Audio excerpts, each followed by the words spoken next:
from Eat to Perform. We're unfortunately experiencing some technical difficulties for tonight's webinar.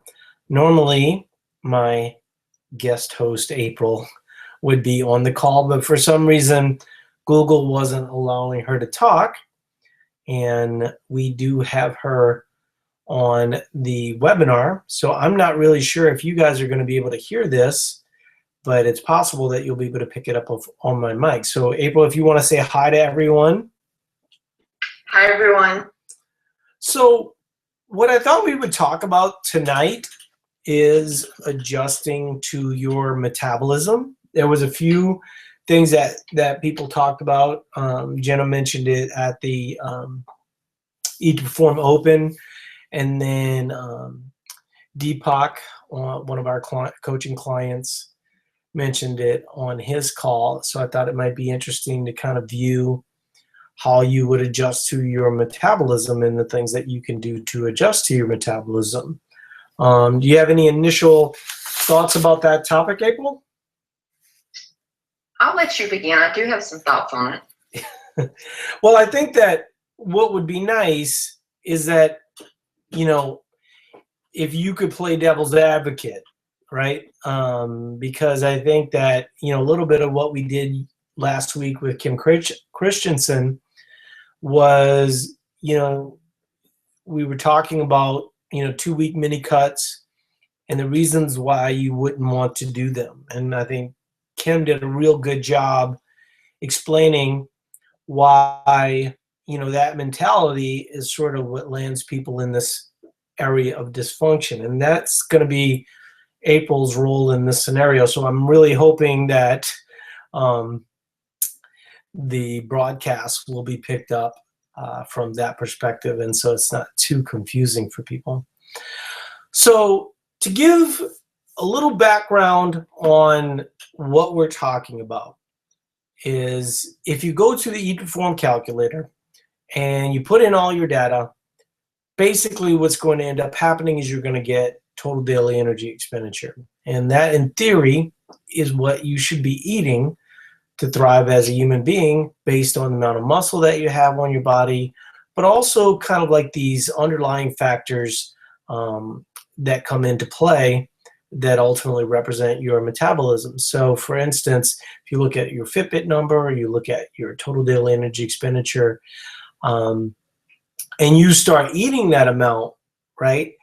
And you're eating, let's say, 1,300 and you go to, say, 2,500, which is what the calculator says, well, it could be a really frustrating process. So that's what we're sort of talking about, because for a lot of people, that it makes no sense to them.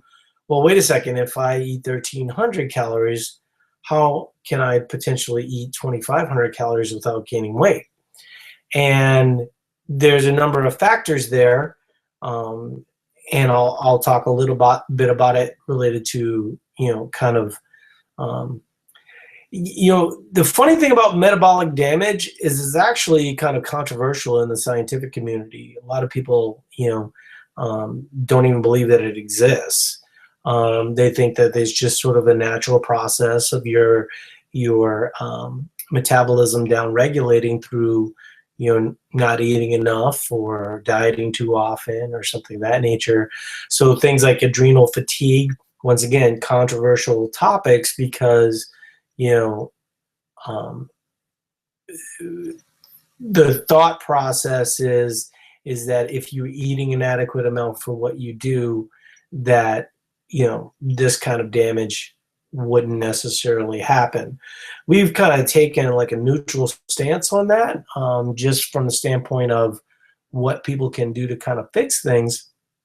But in general, we do sort of side with the science being kind of iffy on it, where you know, your metabolism is not like this static thing where, you know, your metabolism is here, so therefore you're going to have to eat here all the time. I understand the fear, right? But we're going to talk a little bit about that. Any thoughts on what I'm saying thus far, April? I agree, and in regard to like the adrenal fatigue, you know, we take the neutral stance. I do think a lot of people I think it's kind of overdiagnosed in some cases, but I do think it exists in special cases. And like what you said with the, with your metabolism, it's never completely steady for anybody. It's always kind of moving up and down, and the goal is to, kind of stimulate your metabolism and gradually get it up to where it needs, kind of stoke it and get it up to where it needs to be. Yeah, because I mean, I think the argument that really Mike made in metabolic flexibility is if you look at something like adrenal fatigue, whether it exists or doesn't exist, it's not like you're a victim. You do have the ability to kind of affect those numbers, and obviously if you've been dieting since you were 12 years old, then it's highly likely that you might have a longer period of recovery, and so therefore just patience is going to be required. Now, the interesting thing about what I'm going to be talking about, though, in the case of what came up with Deepak, is actually the opposite of it, and I'll talk a little bit more about that in a bit. But I think one of the things that everybody needs to be careful of with their metabolism is they'll say, well, I have a slow metabolism. And it's like, well, what do you do? It's like, well, I'll tell you what to do. If you eat an adequate amount of food and you go to the gym and you constantly get better, you potentially have the ability to affect your metabolism positively. And therefore, you can go from, eating 1,300 calories to 2,500 calories in a short period of time. And we show people that are able to do that fairly often. And then, there are people that gain a little bit of weight. Well, I got bad news for you. If you've been dieting, in the wrong way for a long time and too aggressively, that's a little bit of the process. But the more slow you can go, I had this conversation with Jenna at the ET Perform Open, because Jill always makes this argument in the forums that and I agree with her, by the way, is for a lot of people that are sort of like recovering from a bad approach to dieting, the idea isn't to just have them start eating their Fitbit, right? Because, it's not going to help them to gain a bunch of weight. Now, in theory, right, you could go from eating 1,300 to start eating 2,500 calories, gain 15 pounds, and then do it the right way. But it's probably better off from a mental standpoint if you take it gradually. And what that means is that if you were eating 1,300 and your body naturally wants to, from a scientific standpoint, wants to be at 2,500, you're going to want to gradually go from 1,300 to 2,500. What I think happens for a lot of people, especially people who've lost a lot of weight, let's say you've lost 100 pounds and you just want to get back to normal, and all of a sudden you're reading all this stuff about Eat to Perform, it's backed by science and this and that. And you get back to eating normal relatively quickly, and you go from a restricted way of eating to an adequate amount of food, but too quickly, you're going to kind of panic, because if you've already lost, say, 100 pounds and you gain 10 pounds in, let's say, a couple weeks, and in fact, some people can gain weight a lot quicker if they've been so restricted for so long that they start adding in salt and they start adding in carbs and all these other things that were kind of on the naughty list. Now it's going to take a while for their body to adjust to metabolizing these new foods, right, or reintroducing these new foods. Any thoughts on what I'm saying up to this point? Everything that you're saying is pretty much spot on. I just want to add in, I came from the camp of dieting down and being the typical female who ate anywhere between 12 to 1,500 calories for years and thinking that I was broken, that, I just couldn't, if Right. I considered eating more than 1,500 calories, then I was just going to gain weight and this and that. And it was just a vicious cycle. And it actually wasn't until my nutrition studies and Eat to Perform and everything, you know, all mixed in, that I realized just the basic science of it, you know, that, you know, it was all the wrong way, you know, that, you know, like what you said, you have to slowly, gradually, you know, work up, you know, and for me, it was just, it was a big eye-opening experience. And I can honestly say that I can never, you know, even contemplate ever going back to 1,200 calories ever again. Yeah, I think that, you know, one of the things that happens for people is they kind of get scared and they want to snuggle back up to that dysfunctional behavior, you know, and you know, one of the arguments that I always make, and you know, we reference Jill from the forums.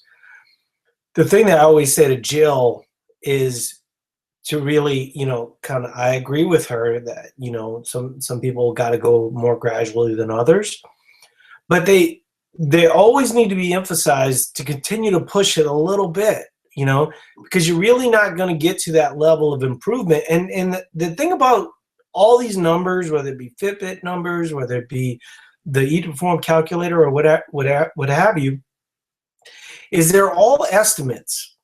And so even if your Fitbit says 2,200, you might be able to stay weight stable at 2,600, you know, because what all these, you know, formulas, all these, you know, Fitbits and things of this nature, it's all based on averages of lots and lots of people. And so it can't really account for you. And so therefore there has to be some level of trial and error. The problem is like April's saying, if all your trial and error is low, right, you never really get to that point of having a thriving metabolism and kind of doing, you know, good things. And ultimately what I think it happens is you end up compromising your aesthetic goals, you know, because there's only so low you can go, you know, from a comfort standpoint that maintains an adequate amount of muscle. And that's the argument that we sort of make. And if you know, you're kind of new to Eat to Perform, or this is the first time you're listening this, you're not in the forums, you haven't bought any of our materials, anything like that, basically what we walk people through is kind of normalizing their system a good majority of the time and only occasionally eating at a deficit. And the nice thing about that approach is that, one, it gives you fat loss both ways. You're going to gain new tissue, like in theory, let's say that you were to stay weight stable, and let's say that you were 154 pounds, and you were eating, let's say, 1,300 through some level of carb cycling and working with an Eat to Perform coach, whether it be the forums or whether it be through our group coaching program.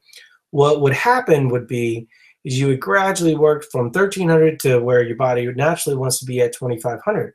Well, what happens in that process is, you know, if you stay right in that 154 range, is you're going to convert fat tissue from fat tissue to lean muscle, which is of course not, you know, that's basically leaning out or toning or however you want to refer to it, you know, but basically you're building muscle.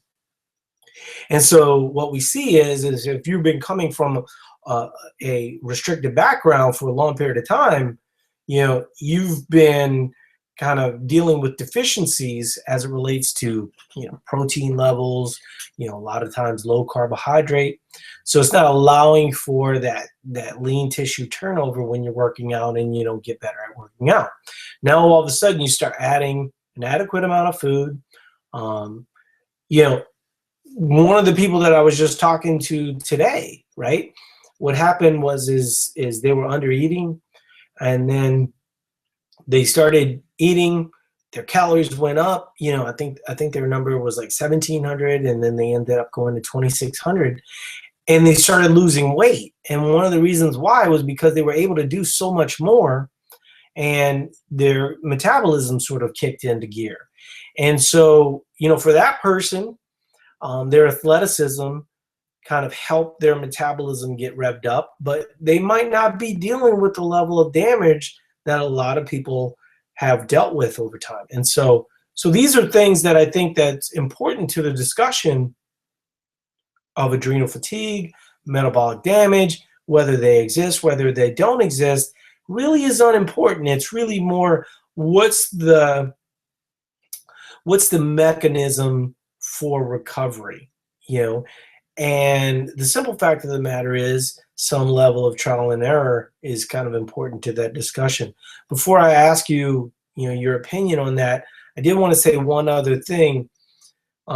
Exercise is something that plays a big role in this scenario, right? And so, whether we're talking about adrenal fatigue, whether we're talking about overtraining, whether we're talking about metabolic damage, if your body, as it relates to what you do, wants to eat 2,800 calories and you've been eating 1,300 calories, what that spread is where the dysfunction lies. And so kind of, taking that spread and if you're listening, you won't see me, but basically I'm taking my hands and kind of bringing them closer together. So basically we take 1,300 and try to get up to that, more correct number. And that takes time, depending on how long you've been kind of, doing this deficit. But what I think happens is somebody runs, right? And, I hate to keep putting Jenna on the spot here, but, she was mentioning running and how much she learned to love running. And, that's fine. And I would encourage people to, do those types of things. But if you look at, you ask a doctor, right? What do I do in this scenario where my metabolism is slowed to the point of a crawl? One of the things that they're going to say to you is that, don't build these huge deficits or build these huge holes. And so, while I would not be one of the people that would say, don't run, I would say have that be part of your trial and error, right? Where your activity level is not so extreme, but you're still doing the things that you enjoy, because obviously movement's going to be a big piece of this. And then if you can continue to try and kind of push those calorie numbers, play with, some level of carb cycling, and just kind of see where you fit. The last thing, the last thing is carbohydrates. Obviously, we all know that carbohydrates have a little bit of a water tax. And so if you don't know that, basically, for every gram of water you take in, it's going to take somewhere in the neighborhood of about 3 grams to 4 grams to process that water. And so that's a little bit of why you feel bloated, stuff like this, right? The more you do, obviously, the more you can kind of deal with that water. The more you're able to, have weight training in that process. Sometimes it'll end up netting out as tissue over time.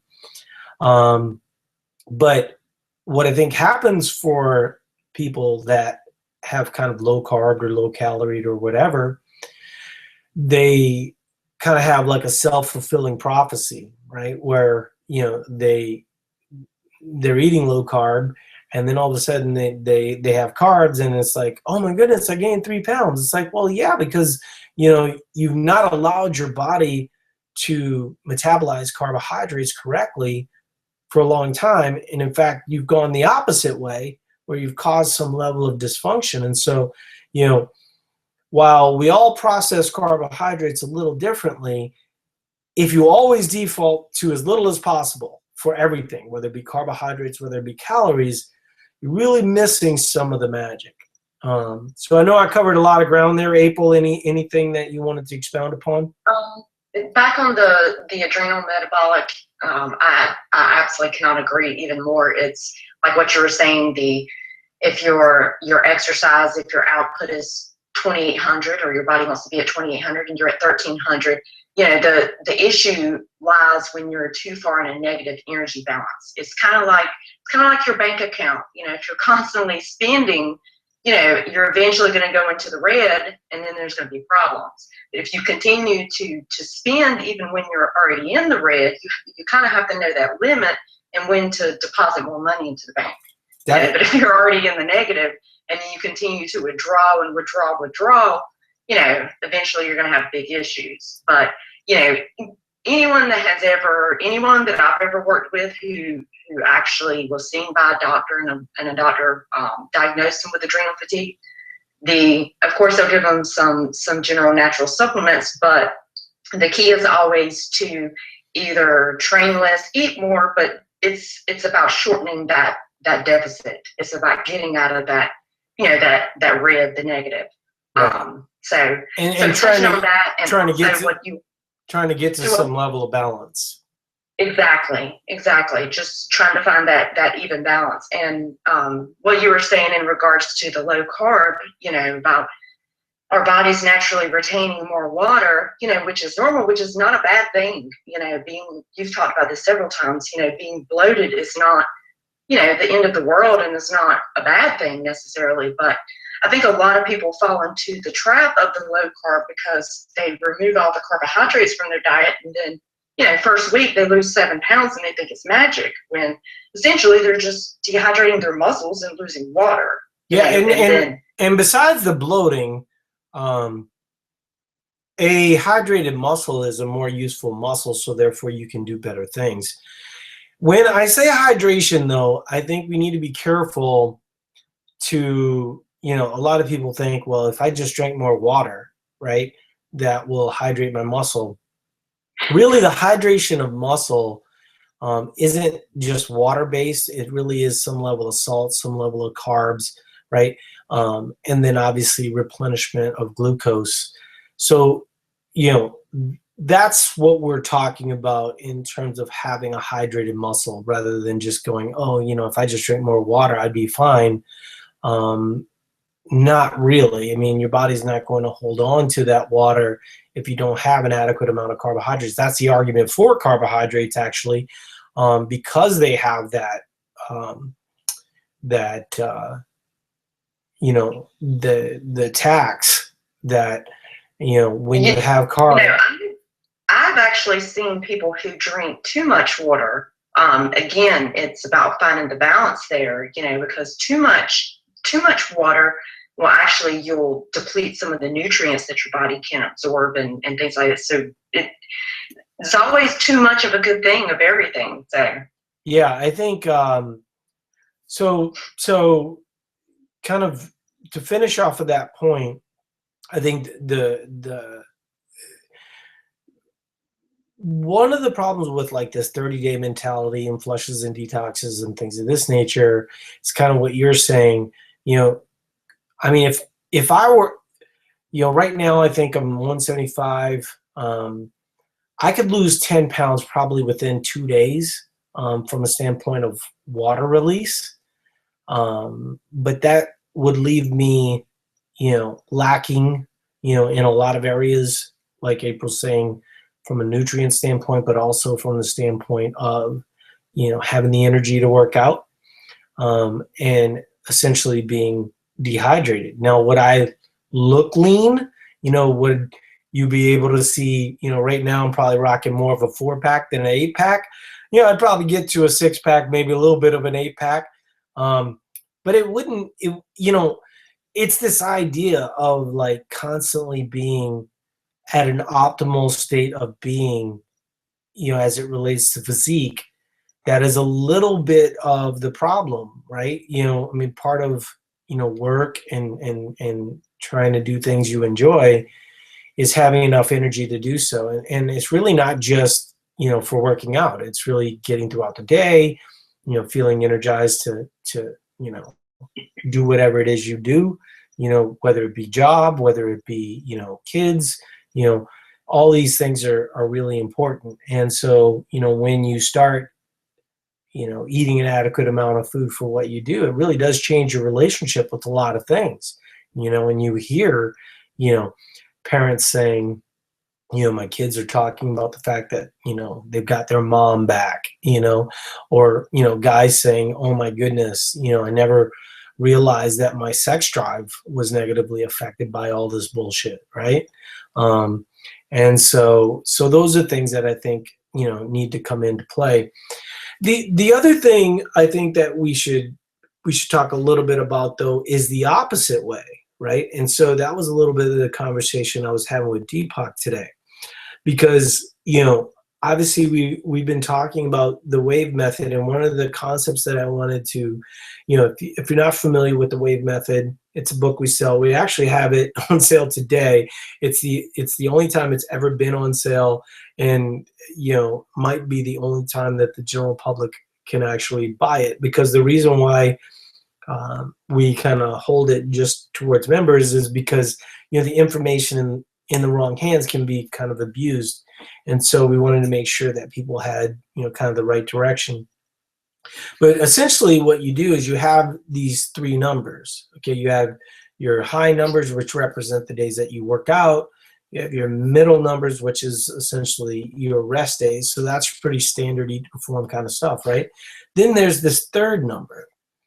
And third number is kind of like this mystery number. And so I wanted to devote like the rest of the podcast to talking about the third number and how you use the third number.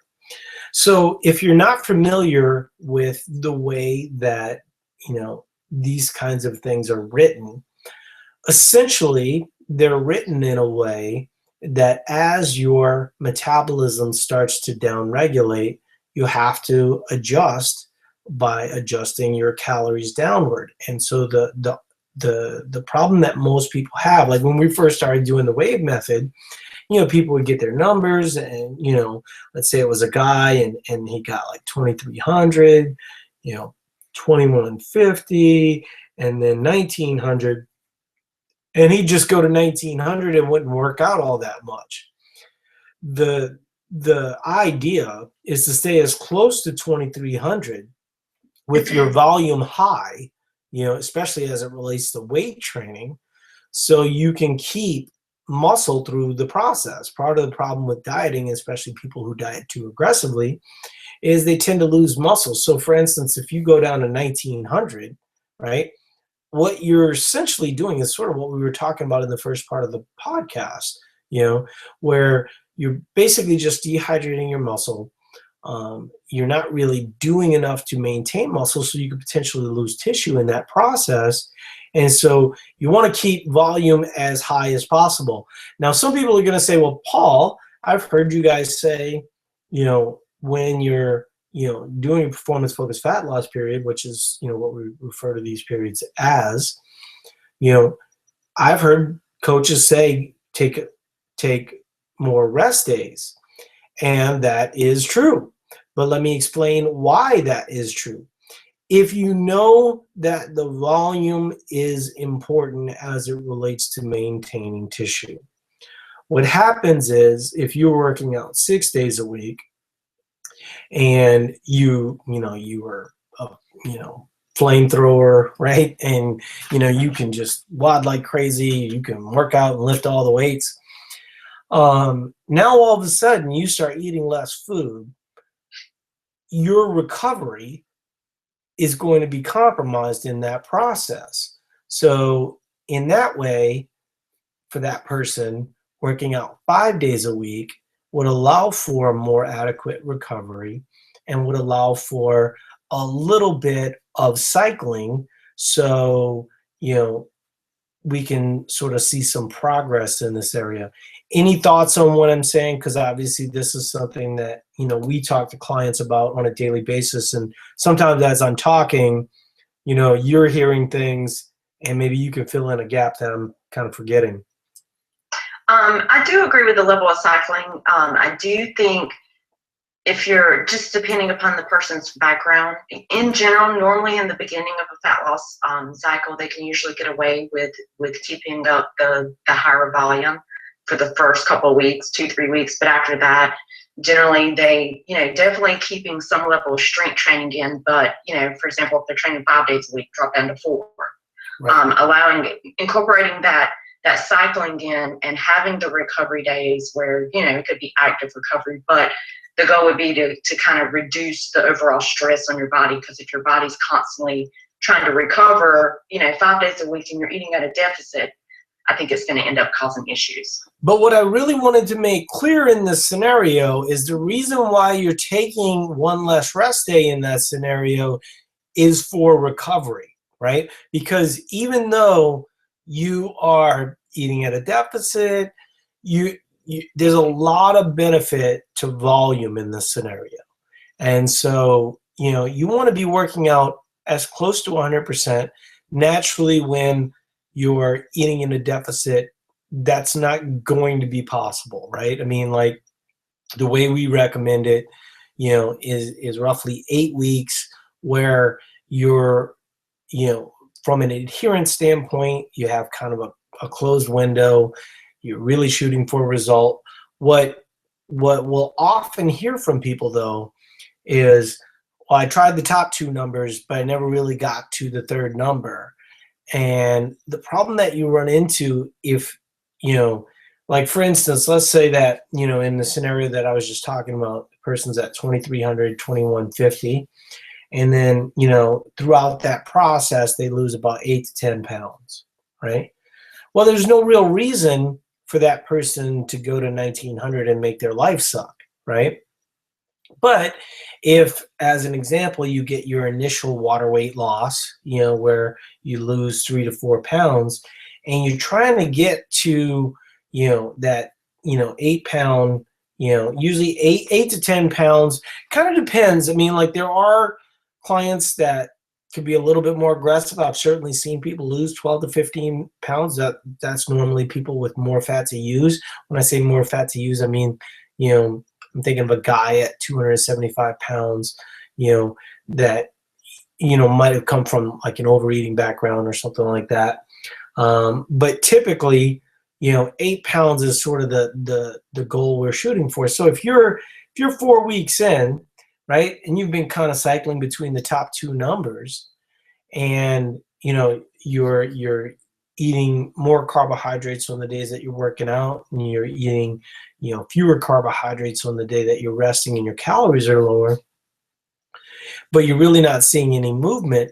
Now we've got to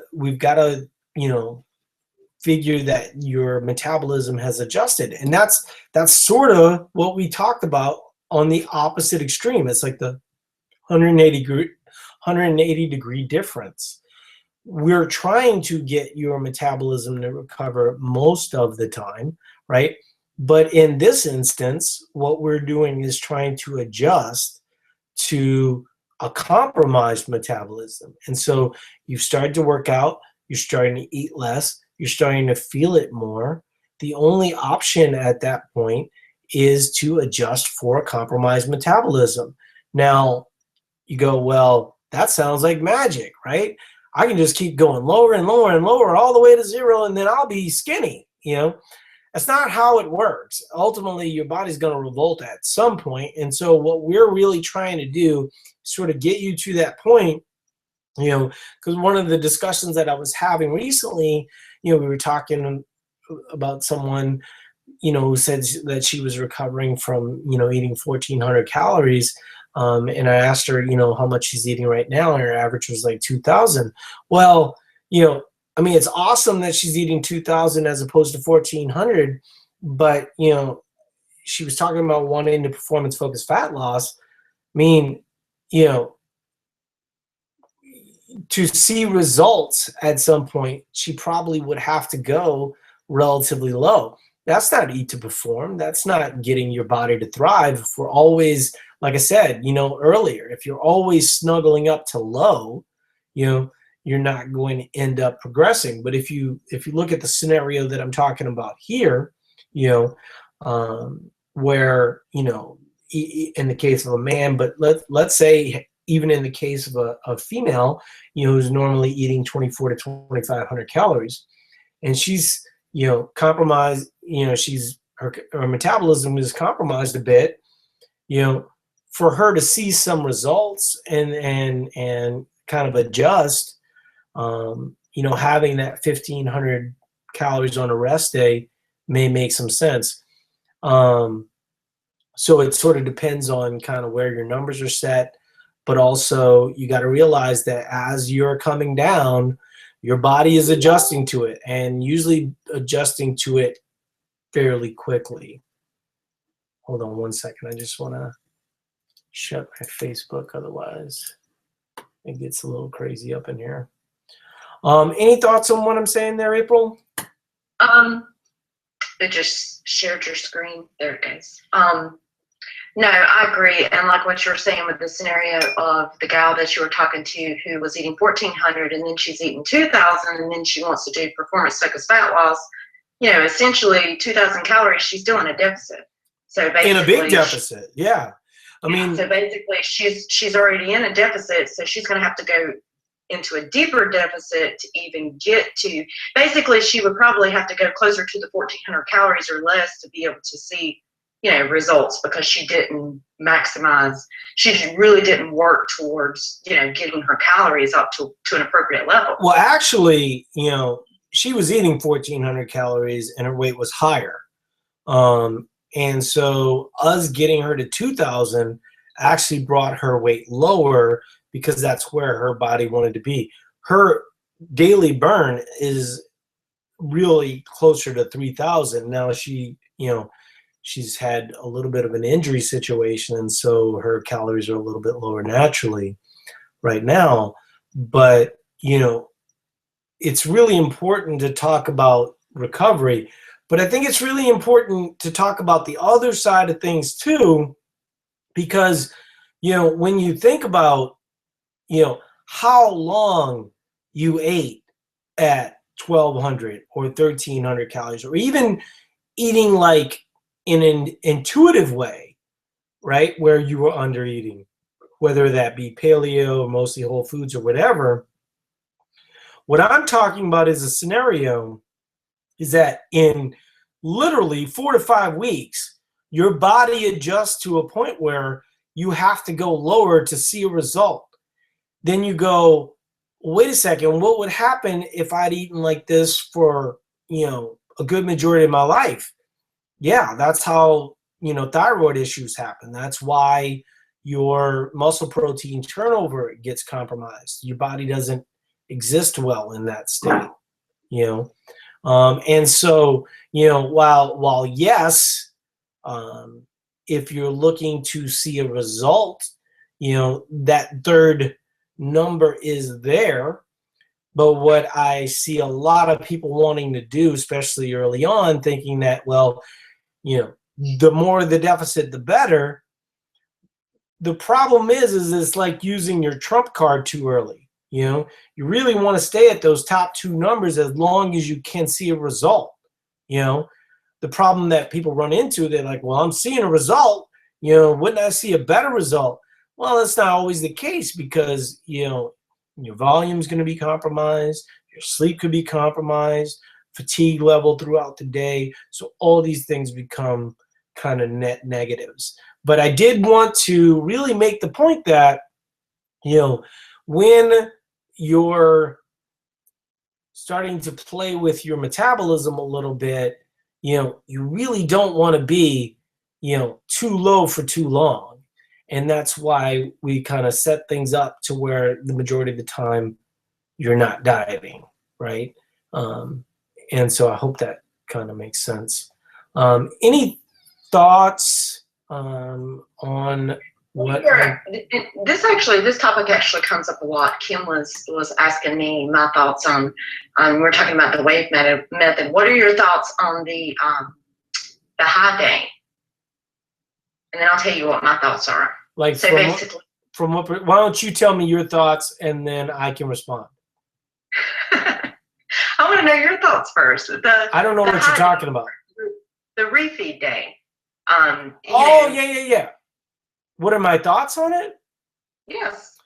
My thoughts on it is it's basically set up to up-regulate your metabolism from being down-regulated. And so, you know, I know that, you know, from your standpoint, you know, I've heard you've suggested to some people to have kind of a more gradual way so that, you know, there's not this big up and down. I do sort of disagree with that. You know, I think that it is person dependent. And so one person might see a result going your way, another person might see it my way. I would say that, you know, my way is similar to, you know, what's been kind of done forever, where if your metabolism's being compromised, you have kind of a refeed day to upregulate your metabolism, and that's the whole role of having kind of the wave plus days. No, I absolutely do agree with that. I do agree with the high day to upregulate hormones. I've never disagreed with that. I was just talking about, I do think on the topic of it that, and I think we've touched on this before, just in regards to the one size doesn't fit all. I do think that someone with more fat to use that has a higher burn would generally need the TDEE or the burn plus 500. But I think smaller individuals, like some females, I think that sometimes that basically the TDEE plus day eats up some of their deficit throughout the week. Oh, there's no question. I mean, I think that, that we're talking about an average, right? And so, that was actually one of the things I was going to mention to you in this process. When I've done, periods where I've had refeeds and stuff like this, right? You can get to a point where it's kind of like you're netting out to zero.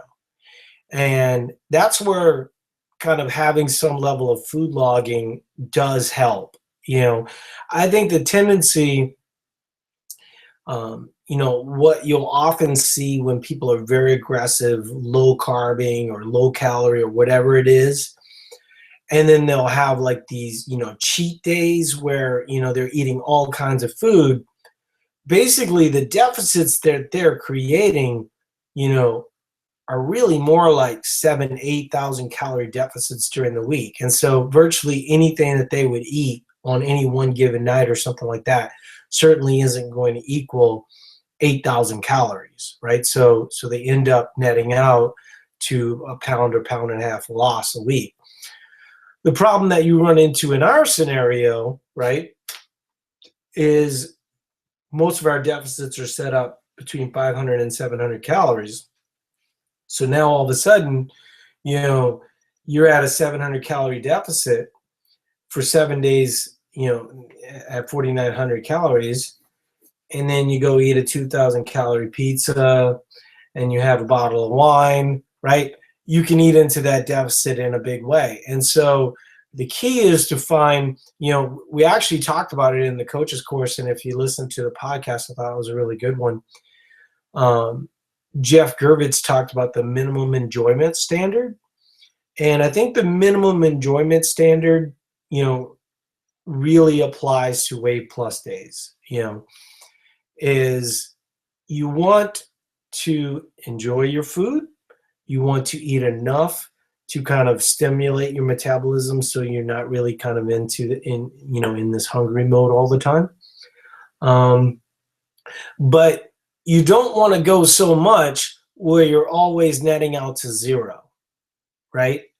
And I think that a lot of the people that have struggled, let's face it, when you start doing Eat to Perform, it becomes addictive. You start liking working out again. You sleep better. You're having more sex. All these things are positive, right? But now all of a sudden you go, well, I would like to have an aesthetic as well. The problem with these Wave Plus days is that you can overdo them. And so you have to kind of, feel this out. And what's interesting about performance-focused fat loss periods that I think is that people are starting to figure out now, that we were never talking about like solving a lifetime of issues in 8 weeks.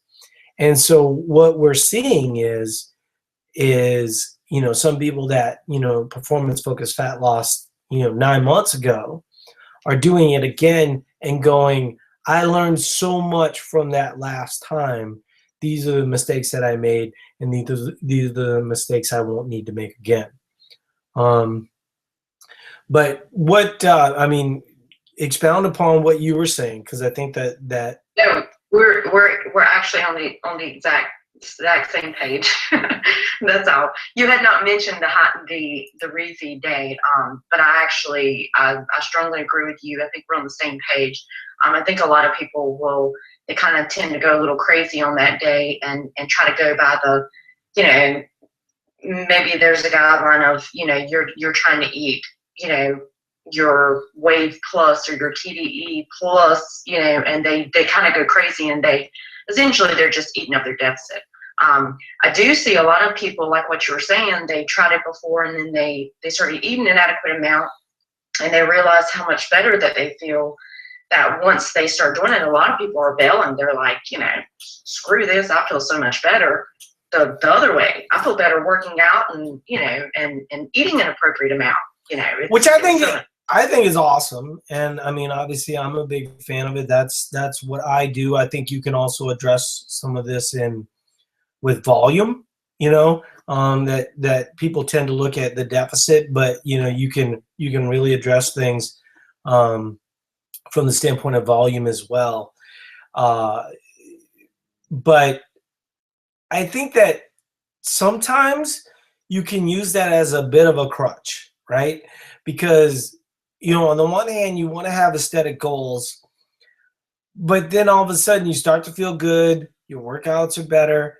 I still think that people kind of need to stick to the plan, like if your goal was fat loss, even though you enjoyed all these things, we're talking about 8 weeks, and one of the nice things about 8 weeks, if you've already done the work to get your metabolism rolling, see the process out, and, it doesn't just have the value of losing weight.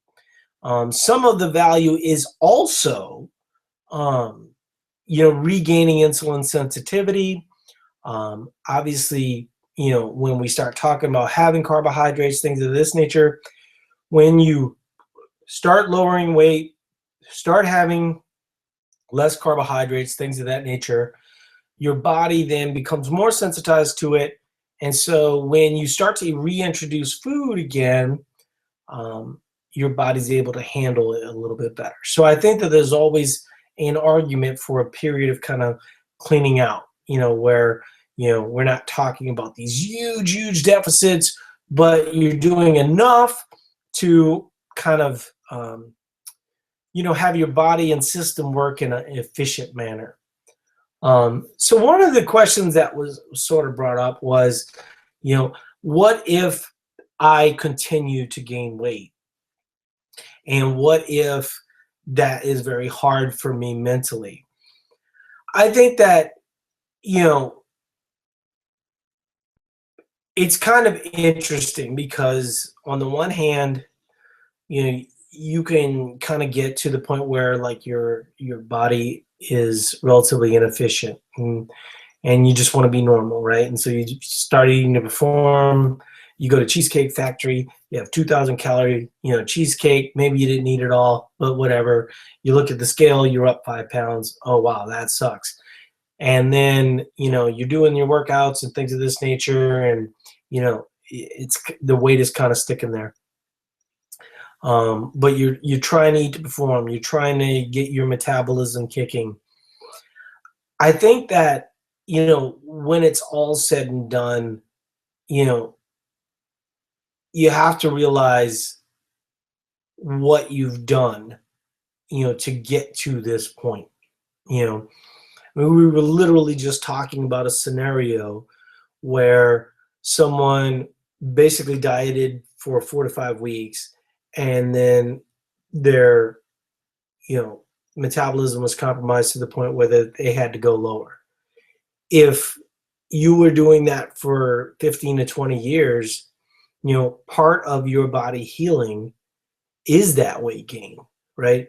And it is going to be kind of, changing your way of thinking.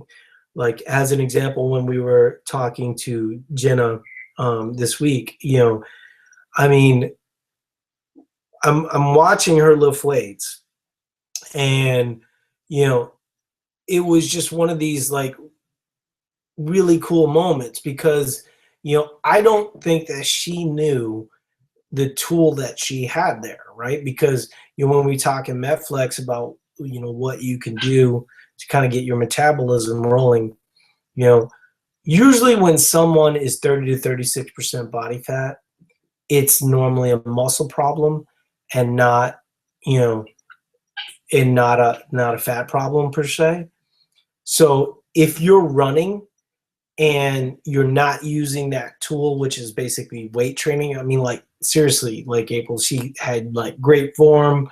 She was one of the strongest people there. And, I was just talking to her and I just felt like, this is a tool she doesn't use normally, to that extent.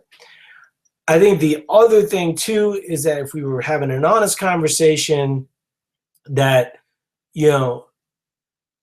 most of the people that are gaining weight, they're not gaining a lot of weight. They're gaining, 5 pounds, maybe 8 pounds, something of that nature. I think that that's normal as it relates to dysfunction, even sometimes up to 10, 15 pounds. It just depends on, it, it I don't want to get too sciencey, in the whole process, but basically what we're really talking about is set point, right? And set point theory, works like this. You have kind of where your body wants to be, and then you sort of have where your low set point is. If you've kind of stayed at your low set point a lot of your life, a lot of the times you're looking at some dysfunction as it relates to the thyroid. You're looking at some, you may have some underlying conditions that, cause problems, for you. Most of the healing, like April was saying, when you would go to a doctor, the prescription that they're going to give you isn't more running, isn't more, dieting. They're usually going to give you, you need an adequate amount of amount for what you do. And you have to sort of realize that, that weight is a little bit of the process, but how do you not continue to gain weight? I don't know, Eventually, because I just want to touch on this. Eventually, your body will level off, and your body you won't just, if you just continue to gain. Obviously at some point you have to stop and look at how much you're eating. To be blunt about it. But for someone like me, I actually when I decided, okay, I need to eat more, I did not reverse diet. I just started eating more, and I gained about 15 pounds. 15 pounds over the course of a couple of months, but then it stopped. It leveled off. It leveled off. I stopped gaining, and then I just continued to eat those higher calories. My weight was stable, and I continued that for a period of almost a year, and then I was able to diet and drop the 15 pounds plus 2 more on a much higher calorie standpoint. But I did not reverse diet. So, I think that's why we give people the graduated approach to gradually work into it. I am actually in the same camp as Jill, where, just gradually working them up. But I do also agree with you that at some point, they have to be continuing to work on increasing. Well, see, here's the problem. Okay. And so this is, I mean, I've wanted to get Jill on this podcast for a long time, but I'll talk, I'll say what I've said to Jill privately. She has said to me, does that mean that they don't get to performance-focused fat loss? And my response is absolutely. You don't get to take a cautious approach and then also, we're not here to cause you more dysfunction, right? So, yeah, the little bit of the answer to the question to, about gaining weight is you can do it in a more patient approach. If you were at 1300, we can add 50 calories, we could add 20 calories, as long as you want to go, the more patient approach. But the problem isn't the patients. The problem is they want to get to where you were talking about, where you gain the 15 pounds so they could diet. They don't want to gain the 15 pounds, but they want to diet, right? And so you got to pick, you either want patience or you want recovery, and with patience, you can have recovery. If you spent the good majority of your life, and I think like you know, in the one scenario we were talking about this weekend, we were talking about 36% body fat. I mean, 36% body fat is not, unhealthy as long as you're an active individual, right? So if you knew that, then you could go, well, all right, I wonder how I could go from 36 to 30. The problem is that if you want to go from 36 to 18, now we got real problems. But if you wanted to go from 36 to 33, well, that's easy. Let's design a workout protocol. One of the problems that you run into, okay, for me, I like weightlifting, okay? I don't like running as much, but do I run? Absolutely. Why? Because it fits my protocol, fits my plan. So if you like running, right, you might need some weightlifting because that's what's going to get you to where you want to go. We can't talk about healing a metabolism without having some discussion about retaining muscle, right? When you go to, the University of Minnesota, get your body fat tested, what are they testing? They're testing the amount of muscle that you have on your frame. And so if we can address those deficiencies, what I think happens for a lot of people, and we actually did have, like, Barb asked a question, and, we don't really get into too many questions, but we had enough time today. How do you know when you reach the ideal caloric intake for your body and performance that there's no Fitbit or heart rate monitor involved? Well, basically what you do is you take where you're currently eating, and then you gradually add food. And, one of the best ways to do it, especially, I think for guys, they can usually get away with about a week. For women, it's usually about a month. What you would want to do is you'd want to, if you were eating 1,300 calories, you work your way up to 1,500.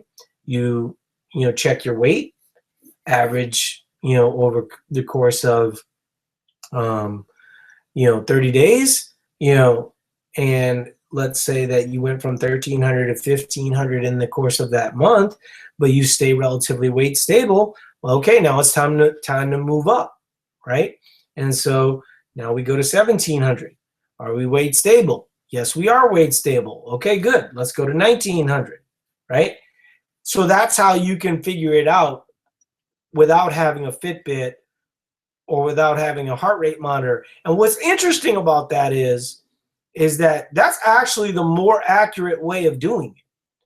Because even in the case of Fitbit, like we were talking about, what that really is going to be, averages for a lot of people similar to you. But it's not going to be your specific thing. So the scenario that I just described is actually a better way of doing it. But, once again, we sort of run into the problem, well, I don't like to weigh myself. I don't like to do all these things. The problem with data is not the problem with data. It's the problem with the expectation of what the data says.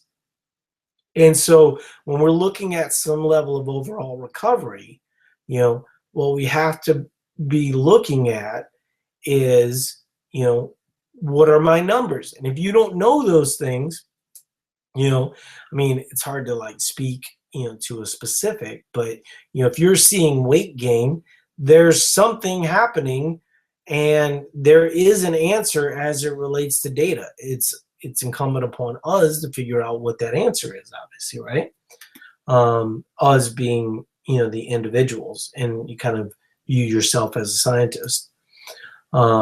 So I hope that's helpful, but in terms of Barbara's question, I actually, as much as I like the Fitbit and as much as I like the fact that as a group, we've all adopted that and that's become kind of an important part of the process, I think what, I'd really like to see is, more trial and error, and really making the case for more trial and error because, one of the things that I wrote, I've been kind of signing these books over the last week. It's taken forever.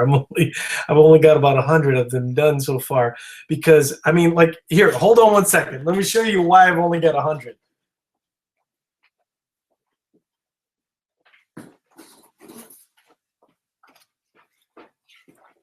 So this is going to make for like the worst podcast ever.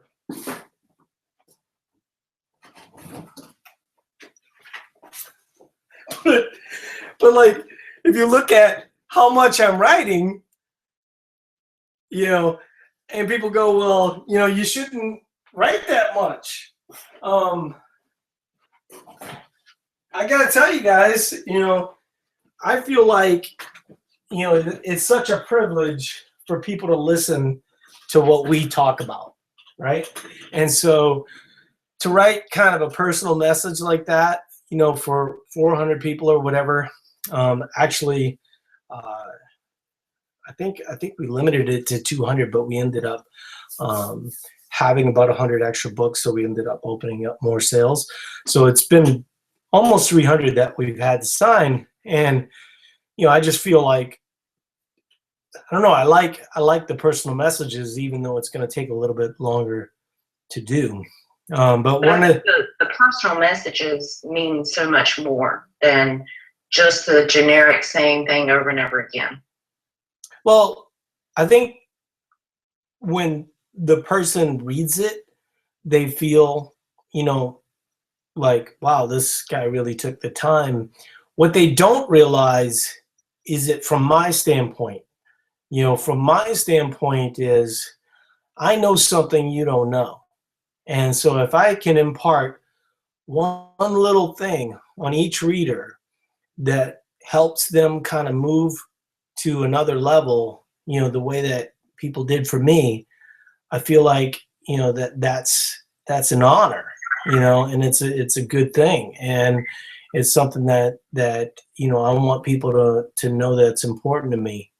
And so I can't remember exactly what I was going to talk about, because I was talking about the message on one of these things, but anyway.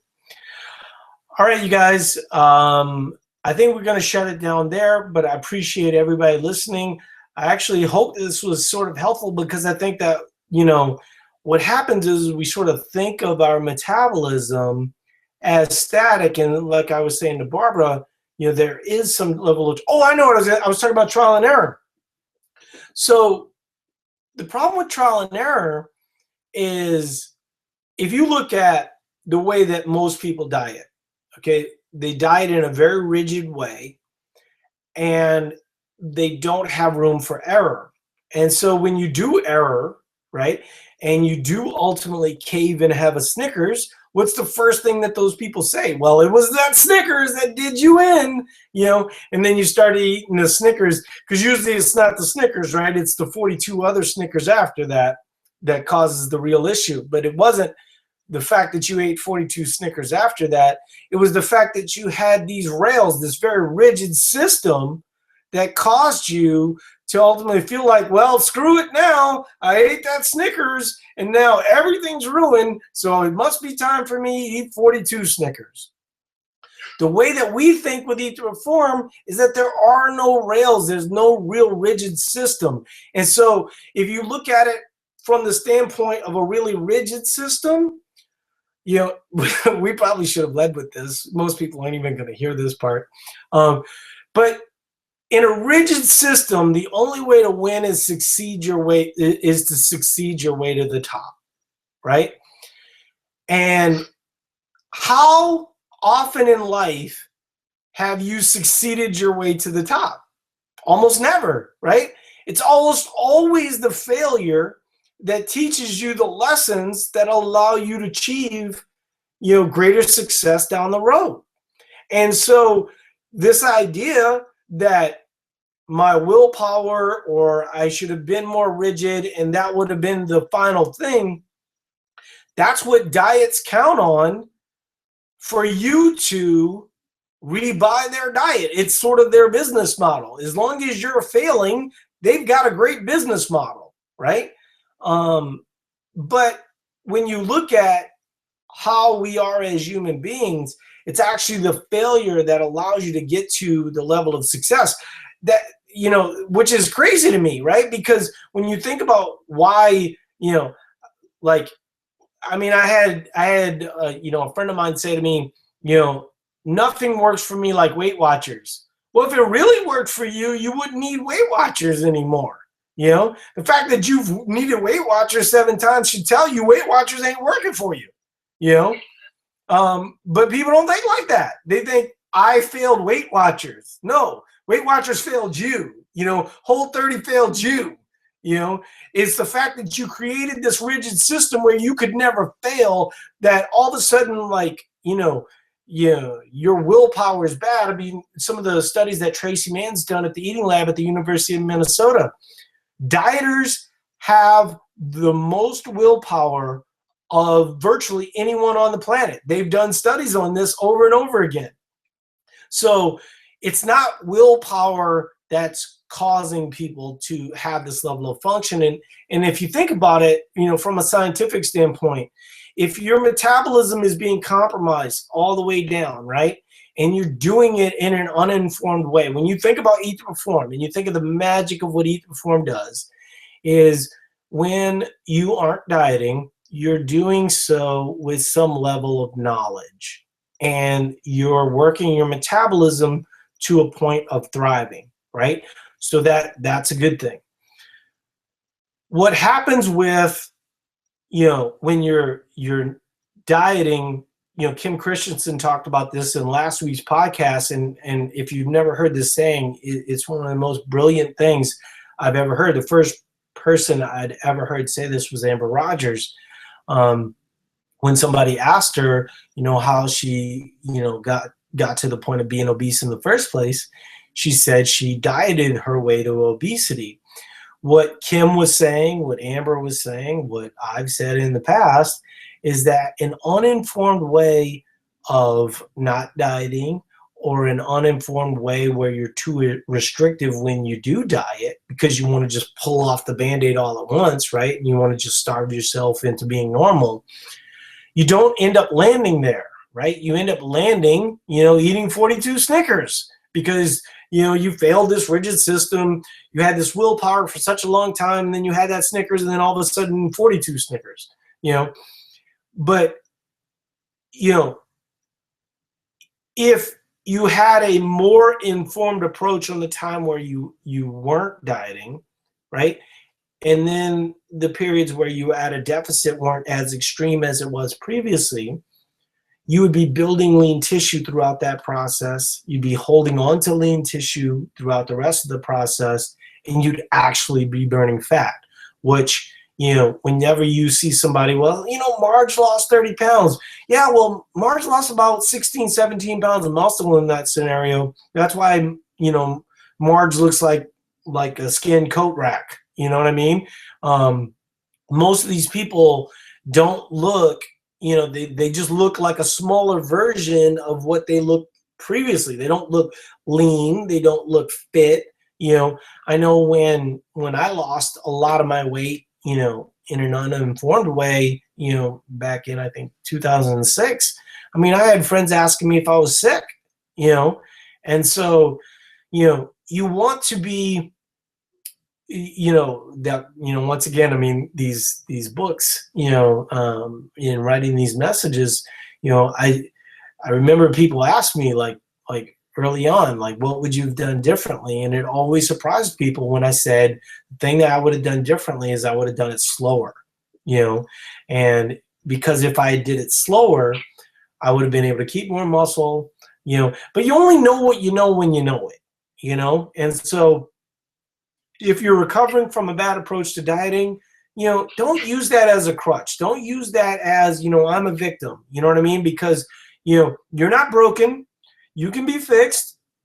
And even if you can't be fixed, you should be working to be fixed. You should be trying to figure out every opportunity that you could. You know, don't fall to medication. Certainly, if you need medication, take it.